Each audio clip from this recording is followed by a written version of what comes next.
One of the questions, one of the videos that I get really the most suggested is really revolves around bulk and what to do with cards that you might have lying around that might have some value. What cards do you really want to look at pulling out of your bulk that you don't want to send in? Because a lot of times there's a lot of companies that offer bulk trade-in where you can trade in. It's not as good as it used to be because there's just so many cards out on the market. And the supply of Pokemon cards, it's really crashed the bulk market. But you can trade in cards, all your excess cards for booster boxes. You might be able to trade them in for store credits, something like that. Otherwise, obviously, give them to kids, give them to local leagues, things like that to really kind of enhance playing the game and things like that. However, one of the questions that I get a lot is what cards do I want to pull out before I do something like that? Because there are cards that might exist in your bulk that do have a little bit of value associated with them that you want to utilize to kind of grow your collection. You might be able to sell one of the cards and buy an ultra rare that you're missing, or you might be able to trade a couple copies of a card for an ultra rare that you need, because there are bulk cards that do have a little bit of value. We're not talking about tons of value. We're not talking about $100 trainer or anything like that. We're talking about maybe $1, $2, $3, $4, something like that, where you can use that and be like, hey, I need to find this full art chestnut V, and really I need to find something that's somewhat close to that value, so that way I can trade for it at League or at my local game store, or maybe online in a Discord thread, whatever the case may be. And there are a decent amount of cards, but really the whole idea is kind of teaching you how to find this stuff on your own, because it can be something that does rotate quite a bit, something that you want to keep track of quite a bit, but also a way to help build up your collection, so that way you can utilize your cards to try and grow your collection to your collection goals. If it's to be completing master sets, or maybe you're looking at collecting a specific type of card, and obviously our collection goals change all the time. Just like that, a lot of these competitive cards change all the time, and that's why it's so important to keep track of that, learn the game, things like that. One of the things that I think is the most important, this is the most important thing that I think you should do, and that's learn the competitive game. So this right here is just the most recent deck that I built, and it is legal. It's legal to the current format, but it doesn't have Paldea evolved, and I haven't updated it to have any Paldea evolved. But this is just a lost box deck that does fairly well at regional tournaments. I love playing the game, and I think it's important for everybody, whether you're a store owner or a collector,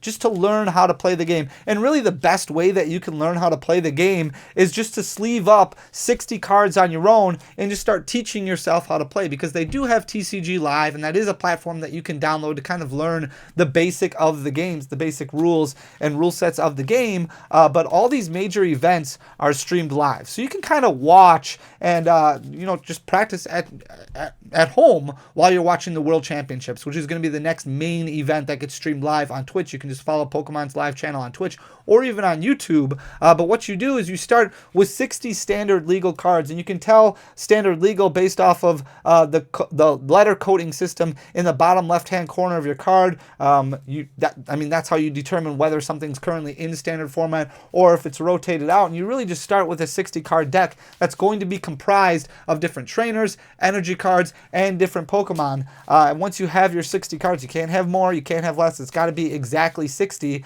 You're going to basically just start teaching yourself how to play. You start with 60 cards, you shuffle them up, you draw 7 cards, you see what you have, 4, 5, 6, 7. You need to look for a basic Pokemon. If you find one, you put that face down, and then you can set out your prize cards. So you put 6 prize cards out. Every time you knock out one of your opponent's Pokemon, then you get to draw a prize card. Or if you knock out an ultra rare, you get to draw 2 or 3, depending on what card you knock out, what Pokemon you knock out. We're starting with a Raikou card. Every single turn, you draw a card at the beginning, and your goal is to utilize your item cards, your trainer cards, to draw through your deck as quickly as possible. Set up your board as quickly as possible. You lay basic Pokemon onto your bench. You can have 5 Pokemon. I'm not going to go through all the rule sets and things like that. I could always create a different video, but learning how to play the game is a very important aspect of running a business or of running a store, of trying to really grow your collection, because once you understand the mechanics of a game, you can look at a new set list when it comes out, like Obsidian Flames is coming out next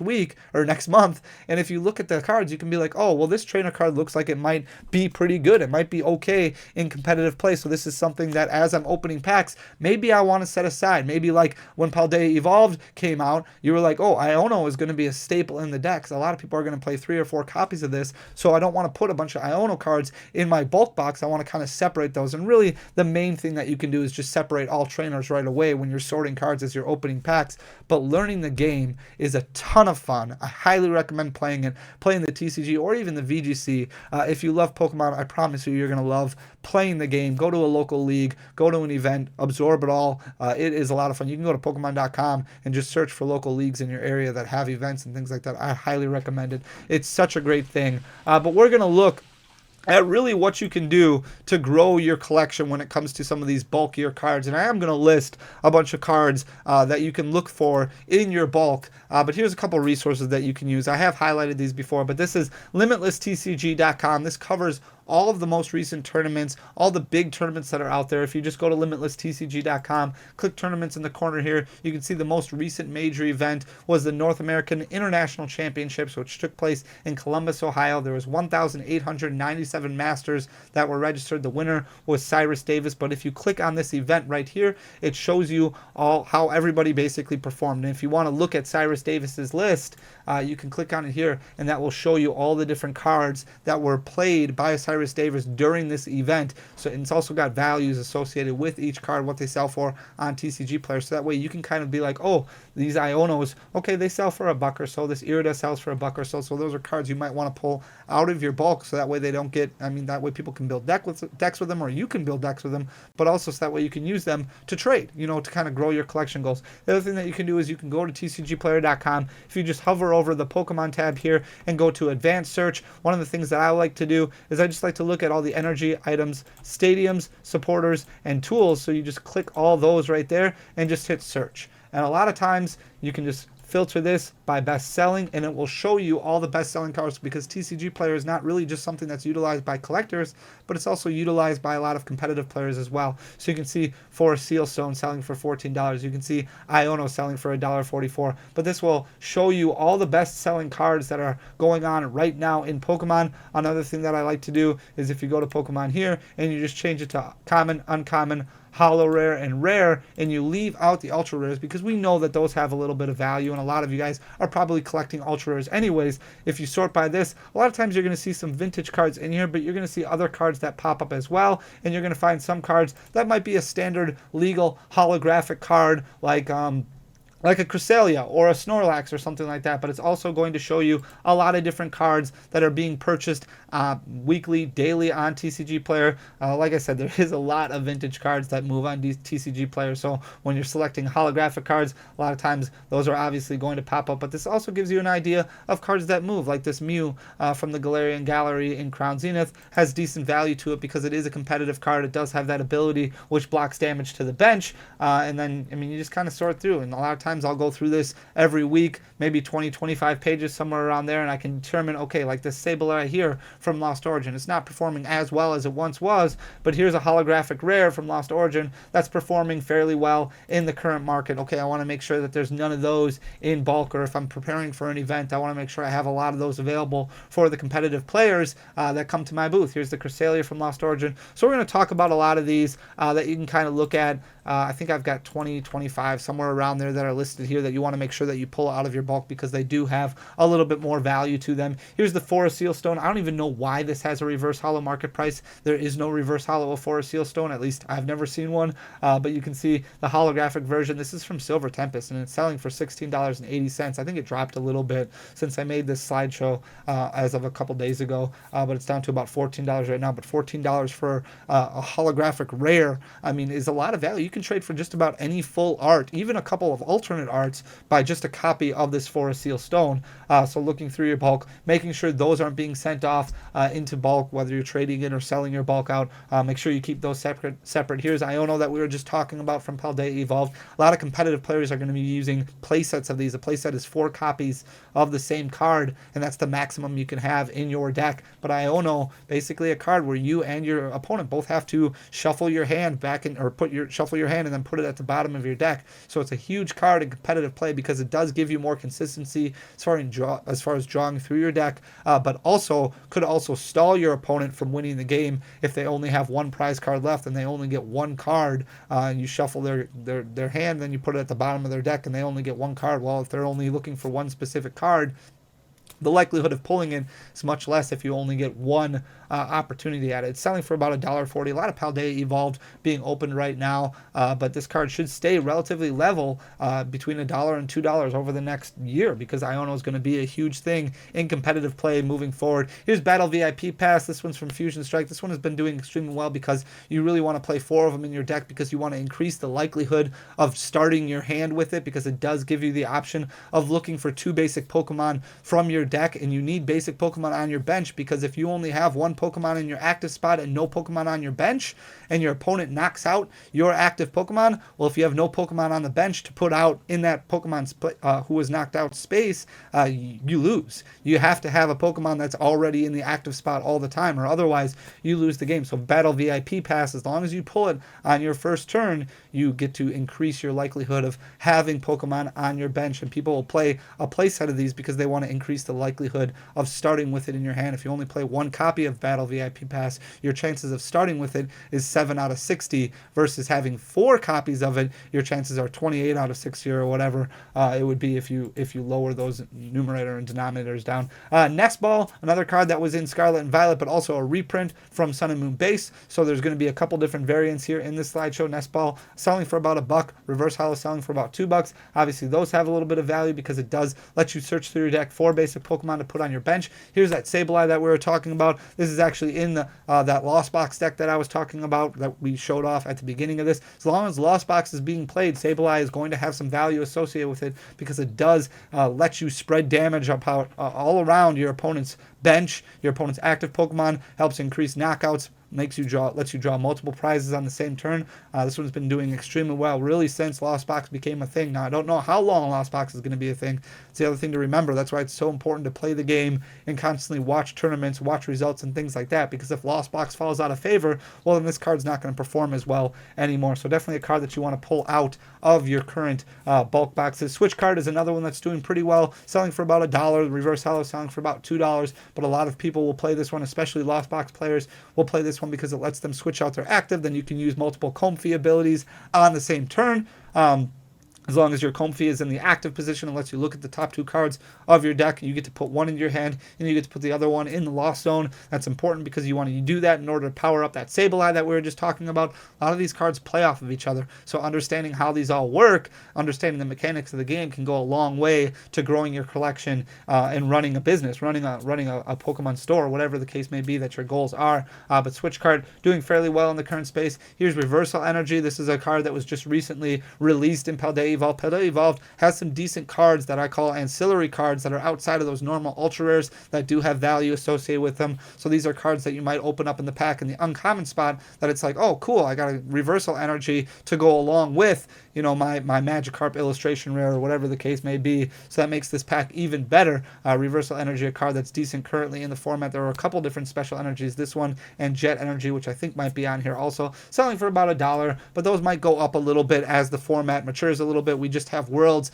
to look forward to next month, and then after that the season is done, and then at the end of or beginning of October, end of September, we start regional events back up again, and then you have a whole year worth of the current format. So it'll be interesting to see how cards continue to perform moving forward. Here's Nest Ball. This is the one from Sun and Moon base that we were talking about before. This one doing much better than the ones from Scarlet and Violet. $2 for the regular art, about $3.50 for the Reverse Hollow. So if you have some of those lying around in your bulk box, definitely want to pull those out. Gardevoir EX from Scarlet and Violet is a big card. Part of the reason it is a big card is because of the Gardevoir from Chilling Reign. This is the hollow variant. There's also a deck exclusive non-hollow variant that was found in build and battle kits that's selling for a few dollars. This one has dropped quite a bit, but still the hollow foil selling for about $4. The Reverse Hollow selling for about $4 as well. This is a card that players are going to have multiple copies of because you have to run 3-4 of them in your deck in order to really evolve into Gardevoir EX and take use of that ability that Gardevoir has. The Jet Energy that we were just talking about, that's the other special energy that you might be able to pull out of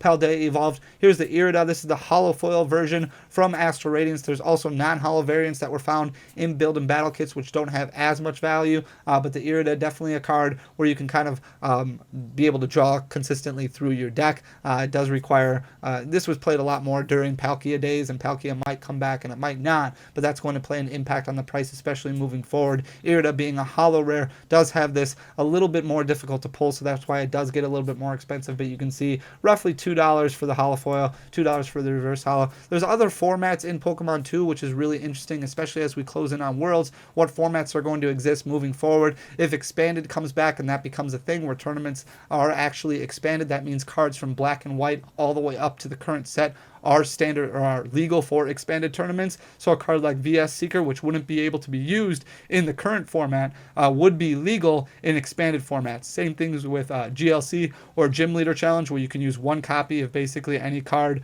in your deck.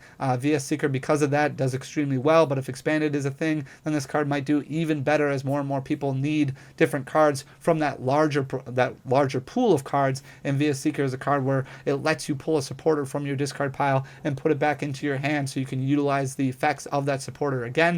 You can play one supporter per turn, but VS Seeker, a card that's been going up and up and up over the past year, especially as Gym Leader Challenge format becomes more and more played. But you can see $4.50 for a regular, $5.50 for a reverse, doing extremely well. Same thing with Colress. Colress lets you shuffle your hand into your deck and then draw the amount of cards as you have Pokemon you and your opponent have on the field, which could let you get, a hand of 10 cards. It really is kind of like it's a card that lets you draw through your deck much more consistently and really find resources that you can use. Look at that reverse holo price, selling for about $32, but just the regular art itself selling for about $8 currently. Here's Floatstone. There are a couple different versions of this card as well. This one is from Breakthrough. You can see in July of 2022 it was only selling for about $3, but because it is used in GLC and because it is used in Expanded, who knows what's going to happen with the expanded format moving forward. And because of that, this card has been rising steadily. It's over $5 a piece currently, so make sure you pull that out of your bulk box. Ditto from Crown Zenith, doing extremely well. You can see it moving up and up over the past couple months here. In May, it was just selling for about 40 cents, close to a bulk holo, and it's really moved up since then, selling for about $1.50 right now. Here's Manaphy. This one is from Astral Radiance. This one's doing really well because of its wave availability, which prevents damage done to your bench. Because of that, the art version, the Galarian Gallery version from Crown Zenith also does fairly well. We're not talking about a ton of money, but 50 cents for a rare is much better than the bulk pricing that you might be getting, so you want to make sure you remove that from your bulk. Muscle Band is another card that does really well in Expanded, in GLC, attaching it as a tool to your active Pokemon, and then you're able to do 20 damage more. Your whole goal is to add energy to attack your opponent's active Pokemon, and adding more tools to your card to increase the damage that you're doing is always something that's very, very important. This one is from XY Base. There was a couple different printings of Muscle Band as well, so you definitely want to look through those in your bulk. Battle Compressor, another card from Phantom. Phantom Forces was like one of the best sets that was ever printed when it comes to competitive play. Battle Compressor was huge for Night March. Never know if Expanded becomes a thing. It could be used in United Wings, which was from Paldea evolved with Flamigo. But Battle Compressor, card that lets you search through your deck, find 3 cards, put them in your discard pile. This combined with VS Seeker would let a lot of people use turn 1 supporters if they were looking to draw through their deck more quickly. They could find a Juniper that they would put in their discard pile right away from Battle Compressor. You can use as many items as you want every turn. So Battle Compressor selling very well. You can see $2.50 for regular, about $7 for a reverse holo. Here's the Ditto from Pokemon Go, peeled and unpeeled, does extremely well. You can see beginning of July it was right around $1, but it's really shot up since then. It's almost doubled in price, so about $2 a piece for the holo Ditto from Pokemon Go. Here's the Snorlax from Lost Origin. This one does see a little bit of competitive play, not as much as it could have, but you never know what will happen in the future. This one's selling for about $1 for the holo and the reverse holo. Town Map, another one that does really well in Expanded. In GLC, it lets you flip over your prize cards so you can see get a better look at your prize cards. So every time you get to take a prize, you get to choose which one, and you actually know what you're getting versus not playing a town map, and then your prize cards need to stay face down. So this one's selling for about $4 a piece. Then we've got Bridget. You can search your deck for 1 basic Pokemon EX or 3 basic Pokemon, so it's a big way to get your board set up faster. Another card that's used quite a bit in Expanded and in GLC. Here's the Guzman Holo. This one is from Cosmic Eclipse. This one's selling for about $2.50. Another card that gets used in GLC format, but when you're you're opening Cosmic Eclipse packs, I know you're searching for alternate arts, but there's a couple trainer cards in there that have a little value associated with them. Here's Energy Recycler, another big card that's used in that Lost Box deck.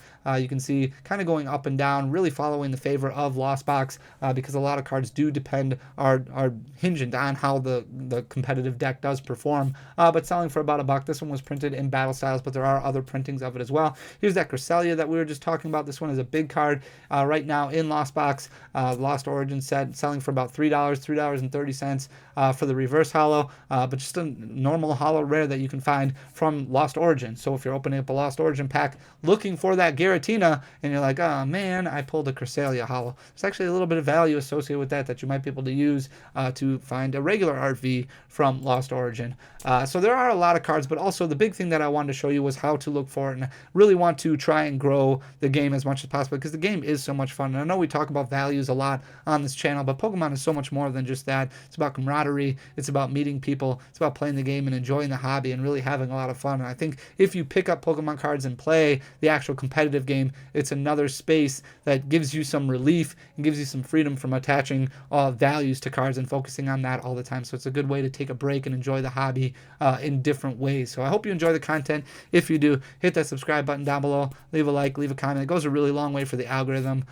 Thank you for being here so much, just listening to me ramble. I really appreciate it. I love talking about this stuff. So I hope you guys enjoy listening. Share the video if you haven't already. I'll be back in a couple days with another one. Thank you guys so much for everything. I'll talk to you soon. Until next time, peace.